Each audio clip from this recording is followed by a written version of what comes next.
Gli impegni dei prossimi mesi a livello comunale saranno importanti.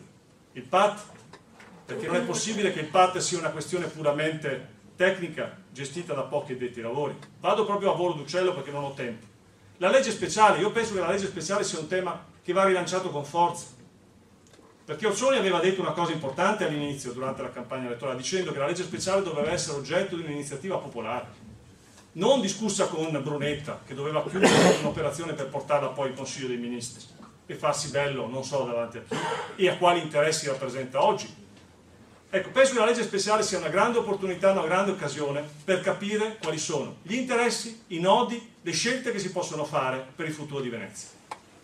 E che questa cosa non sia possibile ridurla da una parte a disegni di legge che ognuno gestisce per proprio conto, con una logica puramente di cordata organizzata, né dall'altra con un'autoreferenzialità che rischia di essere molto criptica, molto poco percepita, in cui il dibattito, la frantumazione, lo sfibramento dei temi, dei contenuti della legge speciale finiscono con l'essere qualcosa di incomprensibile da un punto di vista dei cittadini.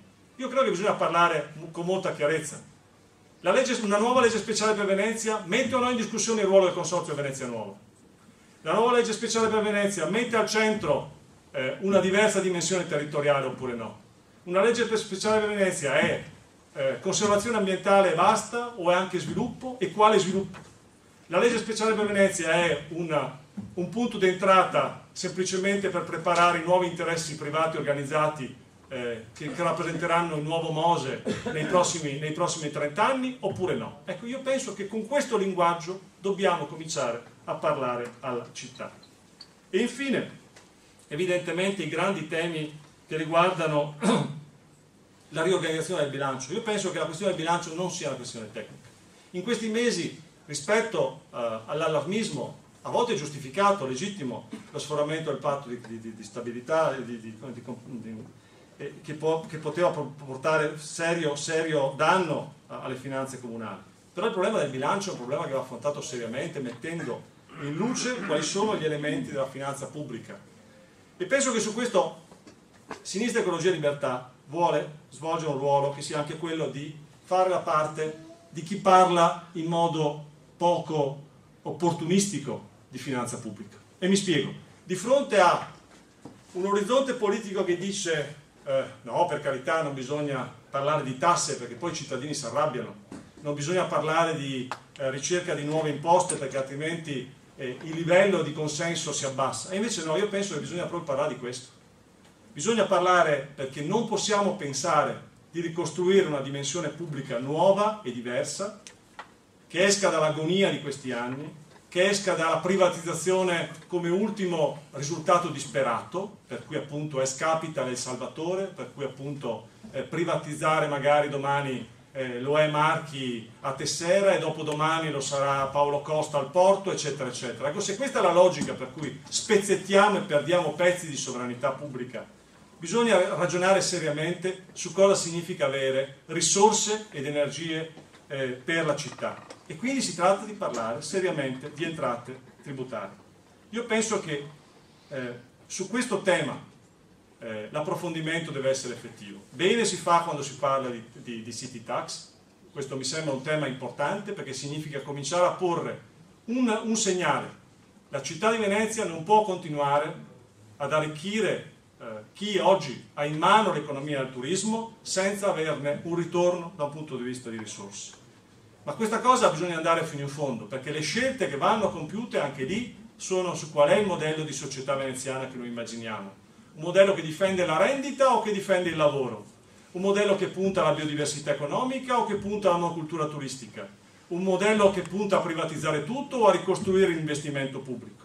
Allora, su questo ci vogliono risorse, ci vuole sicuramente anche una riorganizzazione della spesa, ma allora ragioniamo seriamente di quali sono le possibili riorganizzazioni della spesa. Ma io penso che innanzitutto bisogna ragionare su nuove risorse locali, addizionali IRPEF, eventuale imposta sugli immobili, city tax e ragioniamo su altro. E anche su un bisogno forte di utilizzare le imposte e le tasse come forme di redistribuzione del reddito e della ricchezza all'interno della città, perché altrimenti il meccanismo è quello evidentemente di non essere più compresi. Un altro tema importante su cui io penso che bisogna rimettere l'accento, perché è una battaglia che va riaperta, è quella di risorse che devono essere destinate alla città rispetto a quello che rappresenterà il fiume di denaro che arriverà e continuerà ad arrivare a Venezia attraverso il MOSE. Non è pensabile che di quelle risorse non rimanga nulla in mano pubblica, non rimane nulla in mano pubblica. Allora il tema di chiedere ufficialmente, formalmente, di fare una battaglia politica affinché per ogni delibera CIP e destinazione al MOSE una parte di quelle risorse vada ad attività di manutenzione ordinaria e straordinaria della città, credo sia una questione centrale. La gestione della cosa pubblica, bisogna ricostruire una cultura e una capacità di sentirsi all'interno di questa dimensione. E questo evidentemente significa, abbiamo una grande occasione, che è quella dei referendum sull'acqua in particolare. I 2 referendum sull'acqua aprono una grande possibilità di discutere seriamente di come invertire i processi di privatizzazione. I processi di privatizzazione dell'acqua sono stati preparati culturalmente da molti fronti e quindi quel tipo di risultato, quasi inevitabile per certi aspetti, ha delle responsabilità precise. Se vogliamo invertire la rotta bisogna anche fare un'operazione che sia quella di mobilitazione attorno al referendum, ma soprattutto di costruzione di una diversa cultura della cosa pubblica. Allora io penso che per esempio sul tema serio di Veritas, che evidentemente sarà al centro del dibattito, perché da una parte anche queste sono contraddizioni che noi dobbiamo risolvere. Veritas è una grande ricchezza di questa città. Si è annunciato, questa era l'intenzione e l'obiettivo del sindaco Cacciari, ma non ho sentito finora posizioni diverse da parte del sindaco Orsoni, che era quello di portarla alla quotazione in borsa, cioè significava sostanzialmente avviare un processo di privatizzazione di un'azienda partecipata. Ecco, io penso che rispetto a questo bisogna veramente, radicalmente cambiare cultura della gestione della cosa pubblica. Su Veritas va lanciato seriamente un altro tema, che è quello della possibilità, se c'è bisogno seriamente di costruire forme nuove di governo della cosa pubblica, per esempio, perché non pensare seriamente a Veritas come una public company, in cui ci sia un azionariato diffuso, in cui chiediamo ai cittadini di entrare direttamente nella proprietà dell'azienda. Lo dico perché queste sono le sperimentazioni politiche, secondo me, su cui bisognerebbe guardare alto e guardare lontano. Bisogna uscire dal meccanismo della miopia in cui sembra che il realismo lo dettino i manager, che il realismo sia dettato dal mercato, che le uniche scelte siano scelte dovute. Perché se così è già avvenuto l'abdicare della politica. La politica non c'entra più nulla, non serve più a nulla, non ha più senso di esistere. Ma allora rinunciamo anche ad avere dei politici, degli amministratori, perché tanto ci pensano i tecnici e ci pensano i manager. Lo dico, ci sono molti altri esempi in questo caso, però perché questa è l'applicazione tra alto e basso che noi dovremmo riuscire a fare anche a Venezia, perché Venezia non è un luogo qualsiasi, è un luogo della globalità, della mondialità, ma è un luogo anche in cui le contraddizioni sulle scelte rilevanti della nostra società si potranno giocare nei prossimi anni. Finisco con un'ultima questione. È evidente che le grandi scelte sul governo del territorio sono questioni centrali per Venezia. Lo sono perché non vogliamo essere una sinistra che dice soltanto dei no alle infrastrutture, dei no ai cambiamenti, dei no agli investimenti. Ma se la logica delle grandi infrastrutture è quella semplicemente di essere appunto delle occasioni, delle grandi opportunità di interesse privato, ebbene bisogna essere capaci di contrarrestare questo. E quindi c'è una battaglia per la trasparenza, per la partecipazione, per il controllo, per la rendicontazione, che sono fondamentali per poter rappresentare credibilmente una prospettiva.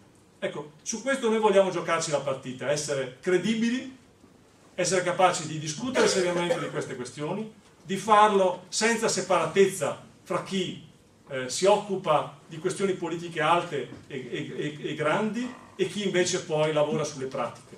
Questo tipo di divisione, di separatezza purtroppo è stata all'origine di un modo di perdita di contatto con la gente, di perdere la capacità di avere veri laboratori e vere esperienze innovative in politica, e oggi evidentemente non è più tempo e non è più possibile, perché nessuno è in grado di fermare quello che sta accadendo. I processi sono accelerati e chi riuscirà ad avere gambe per correre e a produrre idee riuscirà in qualche modo a rappresentare una prospettiva, chi non lo farà sarà destinato a scomparire. Noi ragioniamo con questa prospettiva. Diciamo anche che l'obiettivo fondamentale di tutto questo esercizio è evidentemente quello di costruire una sinistra aperta, democratica, innovatrice, moderna nel senso della capacità di guardare avanti e non guardare indietro, ma soprattutto una sinistra che sia unita, perché noi pensiamo di non rappresentare un progetto politico autoreferenziale. Siamo anche forse un punto di passaggio, vedremo gli sviluppi. Se necessario potremmo anche, e lo ha detto Vendola in più occasioni, potremmo essere anche semplicemente un punto di transizione verso un progetto politico più grande e più ambizioso. Però bisogna su tutto questo impegnarsi.